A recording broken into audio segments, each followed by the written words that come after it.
Hey class, Miss Amanda here. Glad to see you guys today. And what we're going to be learning about is something that all of us have, something that all of us use. We're going to be learning about the brain. Today, we're going to be learning about when we flip our lid. And I don't mean when we spill a drink in the back of a car. I mean when we're having a great day, just like this guy here. He's having a great day. He's enjoying the sunshine, enjoying playing his games, and then all of a sudden, he hears his little brother come in his room and take something of his, and he gets so angry, he just flips his lid. That's what we're going to be talking about today. Ways to keep calm when we get really upset or when we're really anxious. What I'm going to need for you to get for the lesson today are some markers. Make sure they're washable because we're going to be drawing on our hands. They can be any color. You can choose whatever you would like. And we'll get started once you have your supplies.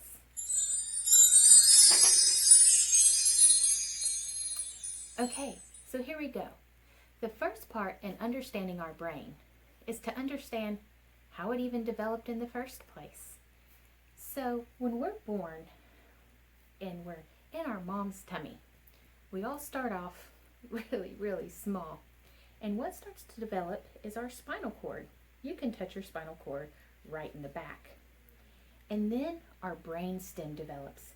And that's the very base of your brain, the smallest little part. And today we're going to make our brain look like a hand. Some scientists say this is how our brain looks. When we tuck our thumb under our fingers, this is kind of what the brain is shaped like. So when we're developing, this little part right here is the first part. None of this even exists yet. And this little part, our brainstem, is responsible for some pretty cool things, some pretty automatic things that we don't even know are happening when they happen. What could those things be? If we just sit here for a minute, what are things that are happening that you don't even know are happening?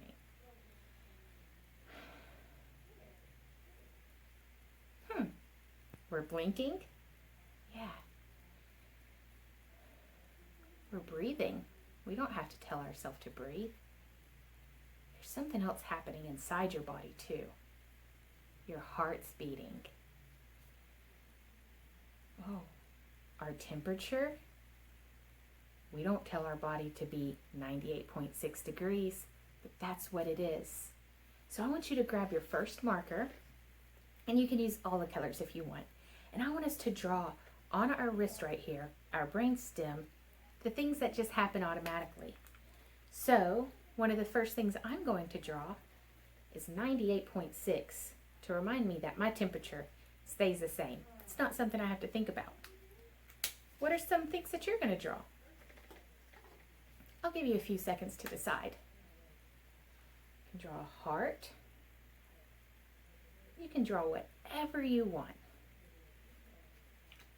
We talked about blinking.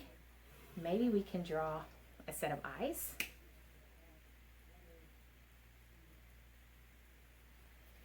So there's our brainstem so far. All of these automatic things that just happen. Okay. Is there anything else that you can think of that happens that we don't think about? Sometimes we move and we don't think about that.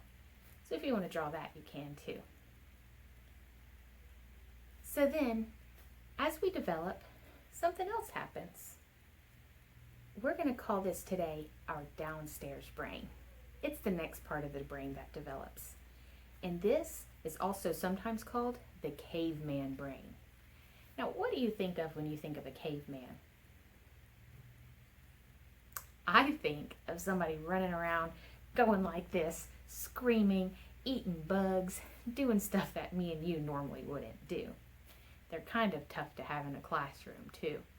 They're throwing books, they're making noises, they're running around, they're breaking things, they're playing in the dirt, they're playing with rocks, stuff we like to do outside, but not stuff we like to do in a classroom.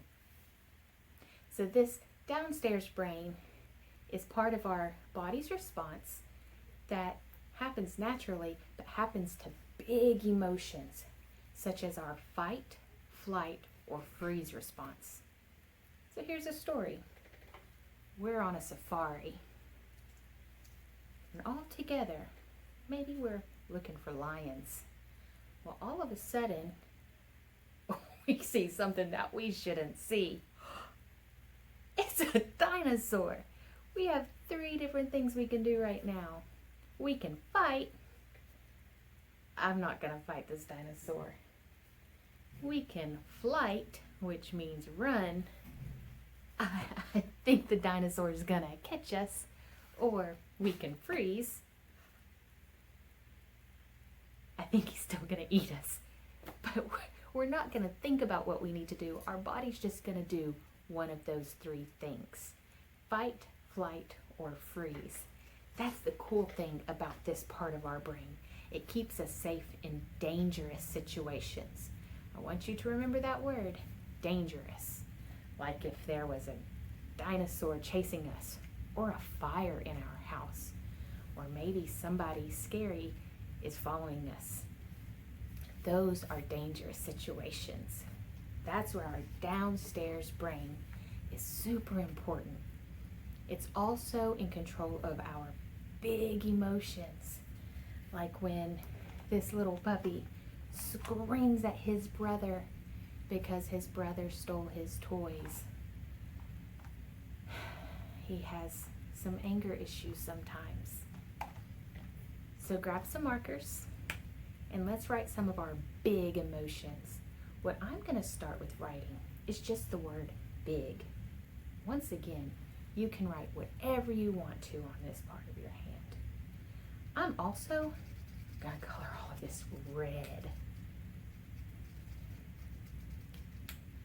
because when we flip our lid, it looks red and angry and a little out of control.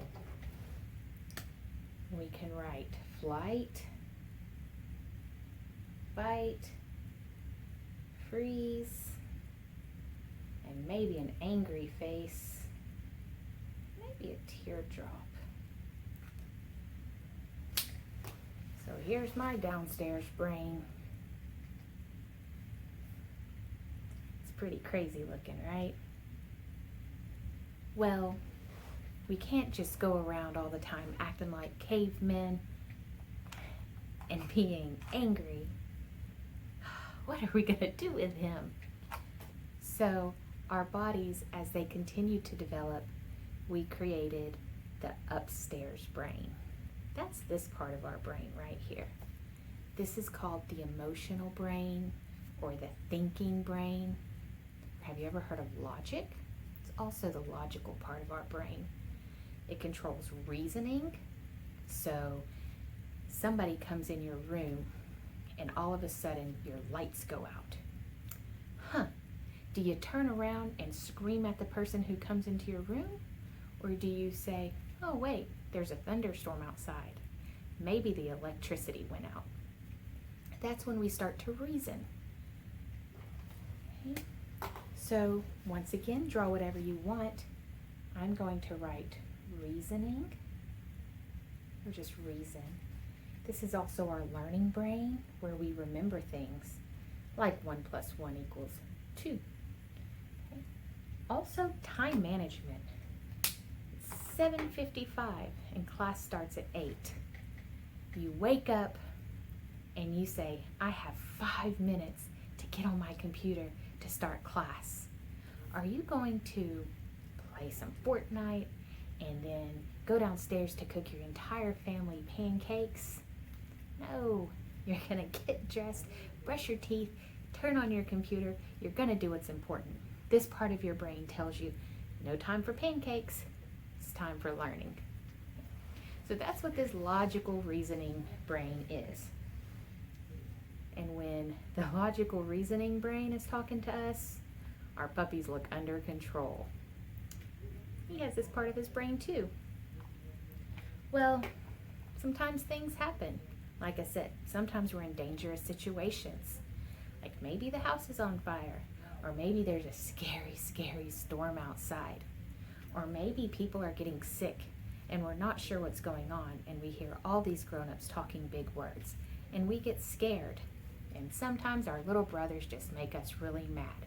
And before we know it, our logical brain is no longer talking to our downstairs brain, and we flip our lid. That's what I'm talking about, guys. That is called flipping your lid. When our emotions get too big, sometimes we just flip our lid. All right?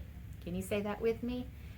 Sometimes when our emotions get too big, sometimes we just flip our lid. All right. And it happens. And like I said, this part of our brain is important. It keeps us safe in dangerous situations. But what about situations like it's a spelling test today and you're really, really nervous? And so instead of looking at the problems and writing them down, you flip your lid, and all of a sudden, all the words seem mumbled jumbled, and you can't even focus, and you place your pencil down, and you don't answer any of the questions. We flipped our lid, and now we can't finish our test. Is a spelling test a dangerous situation? No. It can seem pretty scary, but that's something we can control. What about if we're walking down the street and we see a stick and we jump? Before we realize it's a stick, maybe we think it's a snake, but we need to remember, hey, it's just a stick. We don't have to flip our lid and run as fast as we can. We can just walk around it, okay? What about when we are doing our schoolwork and we think somebody's making fun of us? And all of a sudden we flip our lid and we start yelling and screaming, and all of a sudden we can't even focus on our work.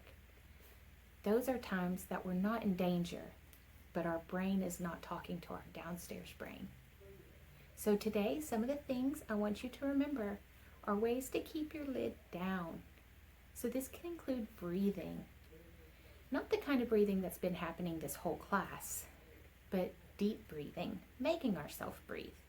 So I want you to hold out your hands and pretend your favorite food or favorite type of cookie is in your hand, fresh out of the oven. I want you to smell that cookie. But blow on it because it's really hot. Good. So smell the cookie. Blow on it because it's really hot. Good. So when we breathe like that, it makes our lid come down. What are some other ways that you can calm down? Going outside for a walk. Maybe stretching our arms.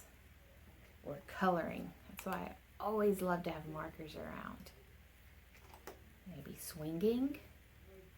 Listening to music. Dancing. There's lots of ways to calm ourselves down.